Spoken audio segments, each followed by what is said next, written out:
मंजिला मकान है और ऊपर से वो लोग बता रहे थे कि ऊपर से सुसाइड किया है। अगर सुसाइड करता था उसका मिट्टी मतलब छिद्र बिद्र हो जाता। हाँ, जिस स्थिति में मेरे को मिट्टी मिला था उसमें ये दिखा रहा है कि उसके सर में चोट है, हाथ में मोड़ करके मारा गया है, उसको मार कर फेंका गया है। ऐसी स्थिति में लाश मिली थी। आज आपने मुकदमा दर्ज कराया, कितना तकलीफ झेले होंगे आप, कितना दौड़े होंगे, कितना चक्कर काटे होंगे, कितनी यातनाएं आपको झेलनी पड़ी, आप बता सकते हैं? सर रोना आता है मेरे को क्योंकि मैं शुगर का मरीज हूँ, थायराइड भी है मुझे। भूखे प्यासे कचहरी में बहुत टाइम लग जाता है मेरे को। थाना अध्यक्ष लगातार गुहार करते गए लेकिन न्याय नहीं मिला। अपने बेटे को न्याय दिलाने के लिए लगातार प्रयास करते रहे। 1.5 साल तक जद्दोजहद करने के बाद अंत में मुकदमा दर्ज कर लिया गया। गार्ड लोग बताए जो वहाँ पर उपस्थित थे, वो बताए कि इस लड़का को घायल स्थिति में हम लोग के गए, दीर्घाव हॉस्पिटल में डाल दिए।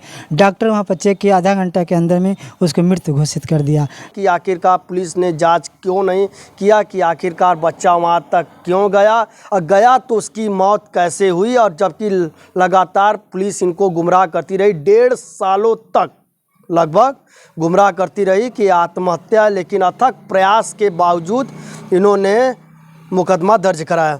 ये भी खारिज कर दिया गया। कितनी बार लगाया आपने?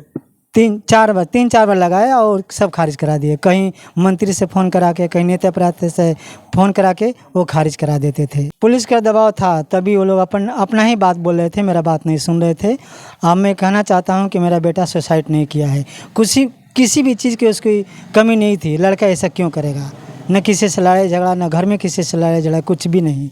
हम दौड़ते रहे, मेरा FIR दर्ज नहीं हो रहा था। 1.5 साल के बाद मेरा सुनवाई हुआ है, वो भी जब हम कमिश्नर साहब के पास गए हैं और वहाँ गुहार लगाए हैं, तब जाकर मेरा। नमस्कार, मैं मनीष कुमार, आप देख रहे हैं खबर भारत। हमारी मौजूदगी प्रधानमंत्री के संसदीय क्षेत्र में है। उत्तर प्रदेश में योगी जी की सरकार है। योगी जी लगातार दावे करते हैं कि कानून व्यवस्था एकदम यहाँ पे दुरुस्त है, लेकिन आज मैं कमिश्नरेट वाराणसी की बात करूंगा। थाना सारनाथ का मामला है। एक बेटे की मौत हो जाती है, लड़के की, नाबालिग, लेकिन पुलिस लगातार उसे मौत साबित करने में जुटी रही, आत्महत्या साबित करने में जुटी रही। लेकिन उस बच्चे के पिताजी लगातार आरोप लगा रहे हैं कि हत्या हुई है। मामला 19 जून 2023 का है, लेकिन दुर्भाग्य यह रहा कि 1.5 साल की लंबी लड़ाई लड़ने के बाद तब जाकर इनका मुकदमा दर्ज किया गया है 2024 18 अक्टूबर को। मैं आपको बता दूं कि लगातार दौड़ते दौड़ते थक गए थे, हार गए थे। IGRS लगाए, पोर्टल पर लगाए, मुख्यमंत्री से गुहार करे, सबसे गुहार करे, थाना अध्यक्ष से लगातार गुहार करते गए, लेकिन न्याय नहीं मिला। अपने बेटे को न्याय दिलाने के लिए लगातार प्रयास करते रहे। 1.5 साल तक जद्दोजहद करने के बाद अंत में मुकदमा दर्ज कर लिया गया। इनसे बातचीत करते हैं कि आखिरकार पूरा मामला क्या था। जी, अपना परिचय बताइए। सर, मेरा नाम हरकेश कुमार है और मैं बलिया ज़िला का रहने वाला हूँ। यहाँ पे सन 2000 में आया बनारस में, और हम लोग का एक आश्रम है, विधवा आश्रम बोलते हैं, माता लोग का आश्रम। यहाँ पर मैं काम करता हूँ। और ये कि आपका ये बेटा था, 14 वर्षीय बेटा था, कक्षा 9वीं का, क्या नाम था उसका, और जो उसकी मौत हुई थी कहाँ पे हुई थी, कितने तारीख को हुई थी, आप बताइए। सर, मेरा बेटा का नाम था दीपक कुमार, बड़ा बेटा था, और 15 साल उम्र का हो गया था और 16वां में लगा था। और उसका घटना जो है रुद्रा बिल्डिंग में होता है, रुद्रा अपार्टमेंट बोलते हैं, आशापुर में। यहाँ पर उसका घटना हुआ था रात्रि के समय में। ये 7:30-8 बजे के बीच के बात है जो घटना हुई है। और हमें तीसरा दिन पता चला, वो भी हम PM घर से, मतलब पोस्टमार्टम रिपोर्ट जब हो गया था वहाँ से हमको मिट्टी मिला शाम को 5:30 बजे, और फिर उसका हम अंतिम संस्कार कर दिए। उसके बाद से कोर्ट कचहरी हम दौड़ते रहे, मेरा FIR दर्ज नहीं हो रहा था। 1.5 साल के बाद मेरा सुनवाई हुआ है, वो भी जब हम कमिश्नर साहब के पास गए हैं और वहाँ गुहार लगाए हैं, तब जाकर मेरा ये। थाने पर आप लगातार दौड़े? थाने पर और कचहरी में मैं बहुत दौड़ा हूँ, कहीं सुनवाई नहीं हो रहा था मेरा। अच्छा बताइए कि आपके बेटे जो थे दीपक, जी उनकी मौत रुद्रा हाइट जो अपार्टमेंट बिल्डिंग है उसमें हुई थी। जी तो उनकी मौत कैसे हुई थी, कितने तारीख के रात में वे गए थे और मौत के बाद आपको खबर कब पड़ी? सर, ये रात्रि के समय का बात है। बेटा मेरा घर से जब निकला है तो बोला कि अपने दोस्त लोग से मिलकर आते हैं। काफ़ी देर हो गया, आया नहीं। और वहाँ पे जो घटना घटी है रुद्रा अपार्टमेंट में रात्रि के समय में, अभी हम लोग को एक नुक्स नहीं मिला कि किस कारण से वहाँ पर हुआ, ऐसा हुआ, कौन बुलाया, कुछ भी पता नहीं चला। और पुलिस क्या कही? पुलिस प्रशासन जब दूसरा दिन लगभग 11 बजे रात में गए जांच पड़ताल करने के लिए, तो वो लोग बोल रहे थे ये लड़का सुसाइड किया है। सर, हम इसको नहीं मानते हैं कि मेरा बेटा सुसाइड किया है, क्योंकि 17 मंजिला मकान है और ऊपर से वो लोग बता रहे थे कि ऊपर से सुसाइड किया है। अगर सुसाइड करता था उसका मिट्टी मतलब छिद्र बिद्र हो जाता। हाँ, जिस स्थिति में मेरे को मिट्टी मिला था उसमें ये दिखा रहा है कि उसके सर में चोट है, हाथ में मोड़ करके मारा गया है, उसको मार कर फेंका गया है। ऐसी स्थिति में लाश मिली थी। आप यहाँ रह रहे हैं, आपका किसी से व्यक्तिगत जातिगत दुश्मनी? सर, किसी से मेरा दुश्मनी नहीं है।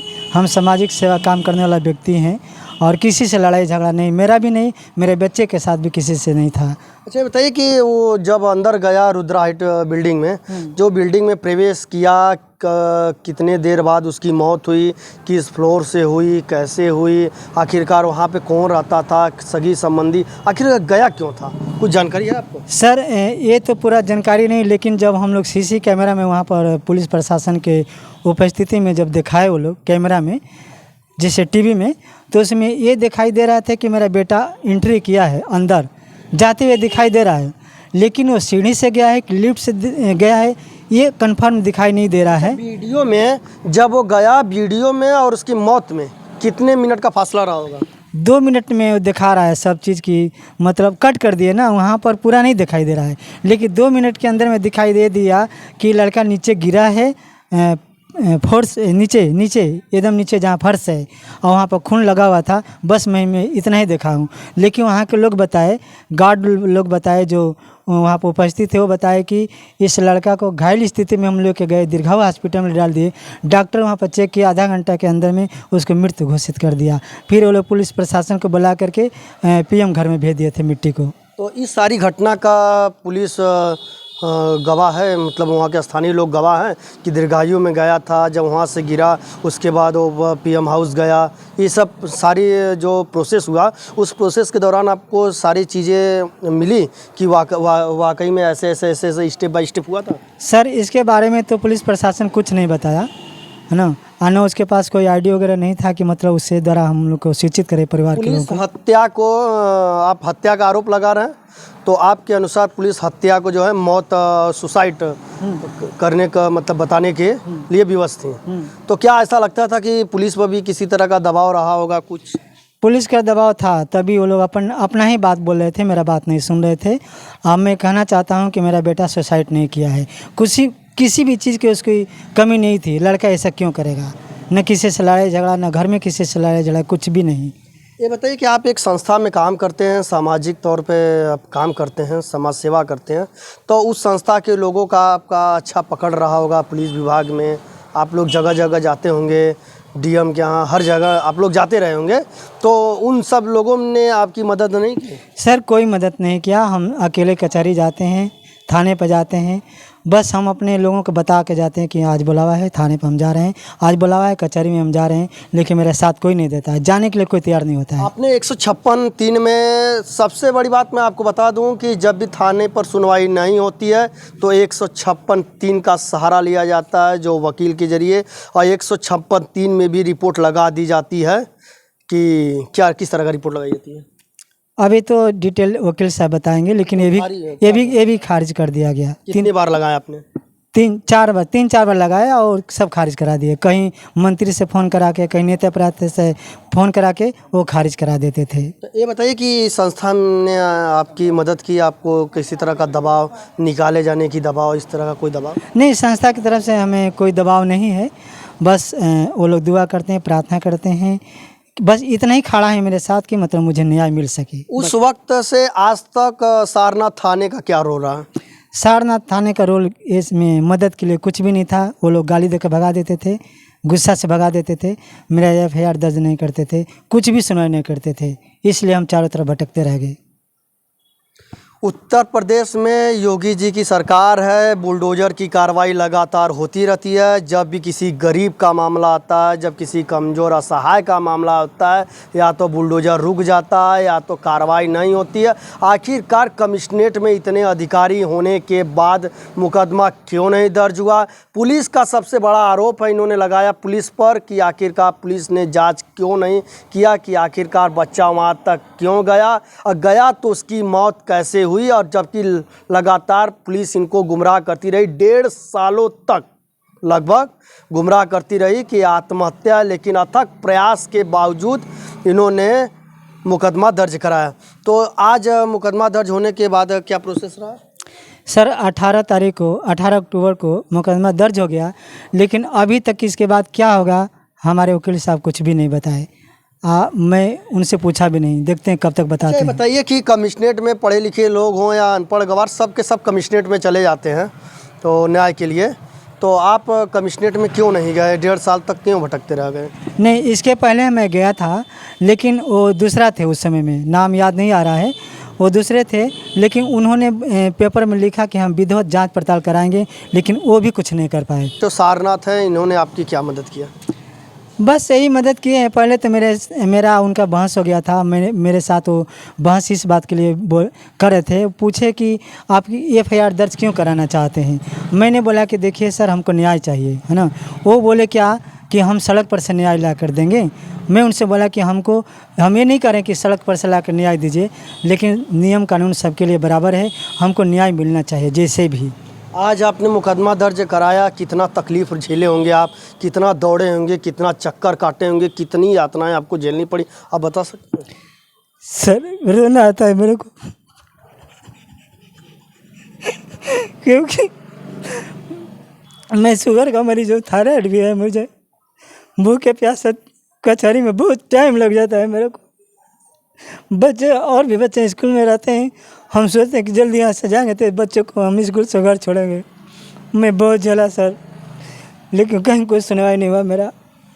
देखिए, मैं आपको बता दूं कि एक बाप का सबसे बड़ा दर्द 2 बार होता है, जब या तो उसका बेटा मुंह मोड़ ले, या तो इसका बेटा जब दुनिया छोड़ ले। आज मृत बेटे को न्याय दिलाने के लिए लगातार भटक रहे हैं। अंत में मेरे सवालों का जवाब देने से पहले रोने लगे।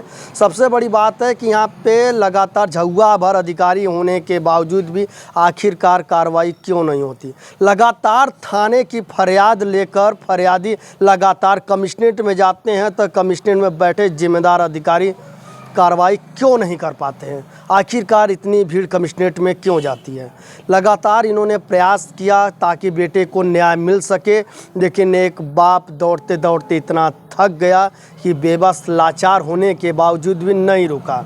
मैं आपको बता दूं कि ऐसे कितने मामले न जाने आते रहे होंगे जो आज तक कई फाइलों में दब गए होंगे, लेकिन किसी का उद्धार किसी तरह से नहीं हुआ।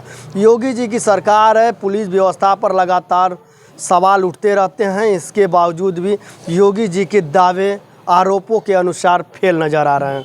तो ये बताइए कि अब आगे क्या प्रोसेस रहेगा आपका?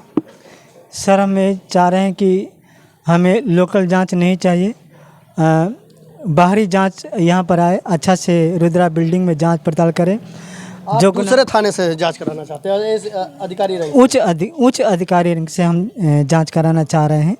यहाँ के लोकल कुछ भी नहीं करें। जब 1.5 साल नहीं किए मदद, आगे क्या करेंगे, हमें भरोसा नहीं है। देखिए, पुलिस विभाग पर लोगों की भरोसा जिस तरह से इन्हें बताया कि नहीं है हमें, और इस मामले की खुलासा तब तक नहीं होगी और तब तक दोषियों को कड़ी सज़ा नहीं मिलेगी, कार्रवाई नहीं होगी, जब तक उच्च अधिकारी मामले का संज्ञान गंभीरता से नहीं लेंगे। अगर ऐसे ही चलता रहा तो कमिश्नरेट में इस तरह से अपराध भी बढ़ते जाएंगे और थानों पर सुनवाई नहीं होगी। मिलते हैं अगले खबर साथ, तब तक के लिए नमस्कार, धन्यवाद।